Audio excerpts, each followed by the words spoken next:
partir de agora nós somos onisciente, onipresente, onipotente. Não, nunca seremos assim. Mas ao dizer que nós participamos da natureza divina, nós vamos ser santos porque Ele é santo. Isto por causa da obra do Espírito Santo.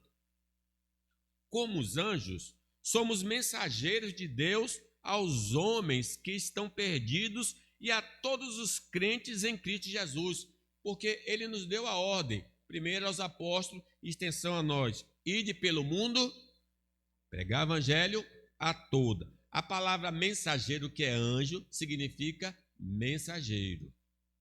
Nós somos os anjos de Deus comunicando aos homens a salvação em Cristo Jesus. Por isso, não devemos fazer culto a anjos, como estava acontecendo em Colossos. Vocês vão ler lá no capítulo 2, que alguns estavam cultuando a anjos. É comum, no meio tradicional, não. Mas no meio pentecostal, o pessoal gosta, o anjo aqui, o anjo ali, o anjo além, estou vendo um anjo em cima, um anjo embaixo. Então acaba cultuando aos anjos. Não. Por isso não devemos fazer culto a anjos, nem adorá-los, porque isso seria grave pecado contra Deus. Só tem um anjo que quer ser adorado: Satanás. Inclusive, com toda ousadia, né? Ele disse que ia dar alguma coisa a Jesus se ele se prostrasse e o adorasse. Então, se você tiver qualquer visão de anjo aí, o anjo pedir adoração, é o diabo. Porque anjo nenhum vai querer ser adorado, porque só Deus deve ser adorado. Se podemos pedir que o Senhor venha nos visitar, por que ficar anelando a presença de seres angelicais que são criaturas? Quer dizer, se eu vou pedir alguma coisa a Deus, eu vou pedir que o próprio Deus venha me visitar, e não anjo, porque anjo é uma coisa inferior. Eu quero que o Deus vivo e poderoso possa se manifestar, né? Em segundo lugar, meus irmãos, porque Jesus é superior aos anjos? Porque os anjos são mutáveis, mas Jesus é imutável. Vamos ler aí o 9 ao 12? Amar-te a justiça e odiar-te a iniquidade. Por isso Deus, o teu Deus, te ungiu com óleo de alegria, como a nenhum dos teus companheiros. Ainda no princípio, Senhor, lançaste os fundamentos da terra, e os céus são obras das tuas mãos. Eles perecerão, tu, porém, permaneces. Sim, todos eles envelhecerão qual veste, também qual manto os enrolarás, e como vestes serão igualmente mudados. Tu, porém, és o mesmo, e os teus anos jamais terão fim.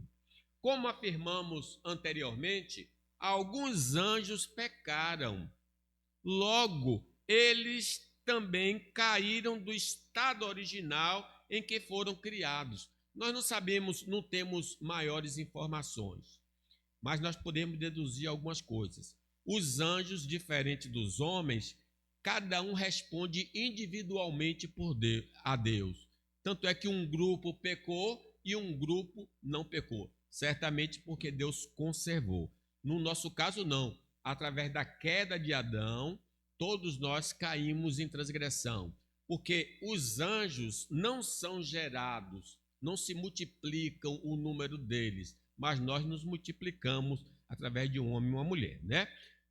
Judas, então, falando acerca desses anjos que caíram, e há anjos, os que não guardaram o seu estado original, mas abandonaram o seu próprio domicílio, eles têm guardado sob trevas em algemas eternas para o juízo do grande dia. Os anjos que não caíram estão preservados pelo Senhor para não seguir o mesmo rumo. Então Deus está intervindo na vida dos, por exemplo, Gabriel e outros, para que eles não caiam em transgressão. Porém, Jesus, diferente dos anjos, é imutável. O Senhor não muda. Jesus foi tentado como os anjos e os homens, mas não sucumbiu à iniquidade. O diabo, o Espírito Santo levou Jesus para ser tentado pelo diabo, e ele venceu. Olha o versículo 9, vamos ler? Amaste a justiça e odiaste a iniquidade. Por isso Deus, o teu Deus, te ungiu com óleo de alegria como a nenhum dos teus companheiros.